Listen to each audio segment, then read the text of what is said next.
Bah, Nezy, du coup, c'est un truc que j'ai lancé quand j'avais 12 ans. Ça part de mon père en globalité, parce qu'en fait, il était très musique électronique à mon âge.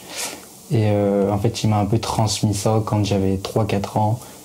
Des classiques comme Daft Punk, Rolling et Scratching. Puis après, il y a eu l'époque de la Big Room, du coup, où j'ai découvert encore plus la musique électronique en téléchargeant FL Studio, du coup, mon logiciel de production. Et à partir de là, les choses se sont enchaînées. J'ai commencé à faire des musiques plus professionnelles de jour en jour. Puis après, par mes rencontres, notamment avec d'autres artistes, je pense à Copex. Puis récemment, du coup, avec mon manager Ludovic Rambaud qui m'accompagne. La première fois que je suis arrivé dans cette pièce, bon, déjà, voilà, on est dans sa chambre, hein, donc j'ai été un peu impressionné parce qu'il n'y avait pas ces enceintes. C'était des toutes petites enceintes, c'était celles-ci, les noires.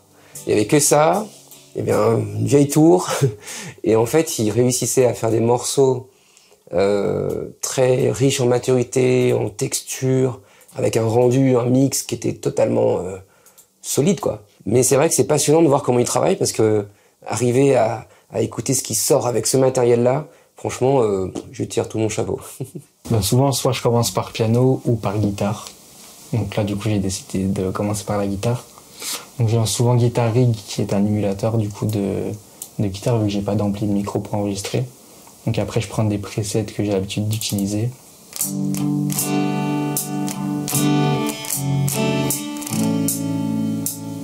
J'ai écouté par exemple que celui-là était un petit peu trop en retard. Du coup, boum, j'avance. Et après, en fait, je fais ça pour chaque fin, du coup. On dirait les Red Hot Chili Peppers qui reviennent.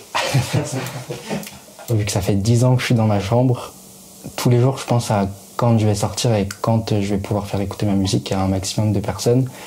Et je pense que c'est plus intéressant pour moi et mon profil est plus adapté à jouer de la guitare, en fait, montrer vraiment que mon côté instrumentaliste, plutôt qu'un DJ set où je serais un peu limité, en fait, dans ma créativité en soi.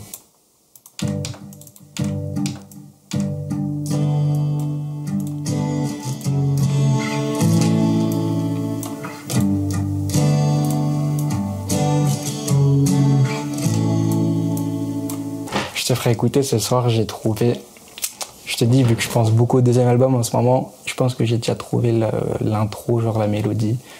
Cool. Je sais que ça colle. Je compte déjà l'enregistrer, je sais comment je vais l'enregistrer. Je pense que en ce moment j'accorde beaucoup d'importance au son de l'environnement. En fait, je trouve que ça se ressent beaucoup et je pense que je vais l'enregistrer dehors en fait et ça va vraiment changer les choses, je pense.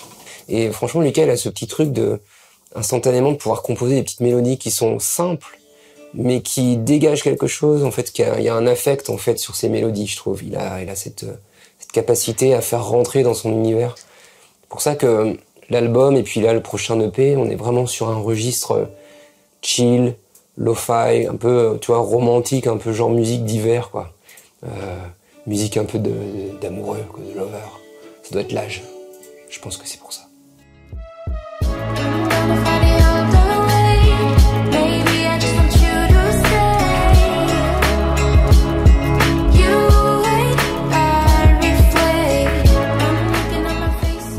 En gros, ouais, pour moi le plus important c'est du coup les mélodies, en fait les accords, c'est ce qui définit toute l'atmosphère du morceau.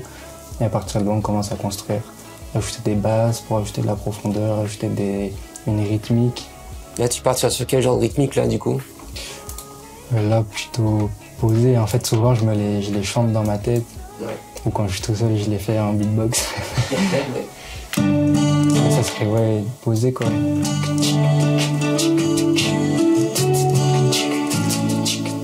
Un truc comme ça quoi. Ouais. T'as jamais enregistré ta voix pour le beatbox? Ah si, ça dû m'arriver une fois. Et une fois il me dit, t'as pas écouté, il y a ma voix tout le long du morceau. Et en fait, on sait pas, enfin, il m'a toujours pas dit.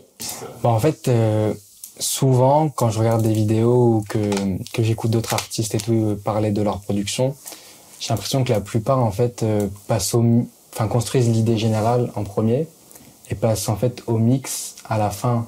Alors que moi, en fait, chaque élément que j'ajoute au fur et à mesure, directement, je procède au mix, j'ajoute des effets pour qu'ils s'incorporent mieux. Parce que sinon, j'arrive pas à me projeter, en fait, dans le résultat final, comme certains arrivent à le faire, en fait. Là, après, on peut commencer à ajouter des drums.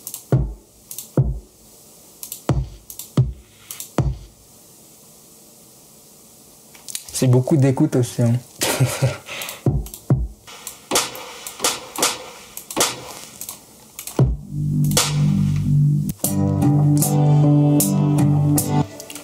Après, pour encore élargir le spectre, souvent j'ajoute des éléments de fond. En fait, ils s'écoutent pas forcément, mais par exemple, des bruits, souvent j'utilise des bruits d'anciennes cassettes, de vinyle ou de la nature, les oiseaux, le vent. Et je mets vraiment très bas dans le mix, mais en fait, quand on l'enlève, enfin ceux qui écoutent la musique s'en rendent pas forcément compte, mais si on enlève ça, vraiment, ça enlève vraiment quelque chose au tout, au spectre. Ouais. Du coup, si on écoute tout depuis le début, on a déjà du coup le début de notre morceau. Et après, on enchaîne comme ça, en fait. Et après, genre, tu rejoues une petite guitare électrique à la fin pour conclure? Pourquoi pas? En impro? En impro? Ouh.